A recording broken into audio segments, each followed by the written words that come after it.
हत्तीच्या धुमाकूळाने हेरे गुडवळे परिसरातील शेतकरी हैराण। तालुक्यातील हेरे गुडवळे परिसरात 15 दिवसापासून हत्तीचा वावर असल्याने दहशत निर्माण झाली आहे। ऊस पिकांचे मोठ्या प्रमाणात हत्तींकडून नुकसान झाल्यामुळे शेतकरी हतबल झाला आहे। कारखाना प्रशासनाने या परिसरातील ऊस थेट उचलण्याची मागणी शेतकऱ्यांतून होत आहे। हत्तीने गुडवळे परिसरात प्रवेश करून विष्णू गावडे, लक्ष्मण गावडे, तुकाराम धुरी, शंकर गावडे, जीवन गावडे, मारुती केसरकर यांच्या ऊसाचा फडशा पाडला। हेरेसह आजूबाजूच्या गावात जंगल असल्यामुळे वन्य प्राण्यांचा वावर वाढला आहे। पिकांचे हत्ती मोठ्या प्रमाणात नुकसान करत आहेत।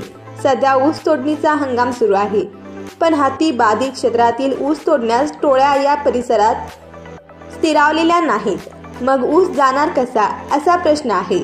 अशा स्थितीत हत्तीमुळे ओढवलेल्या संकटांनी शेतकऱ्यांच्या तोंडचे पाणी पळाले आहे।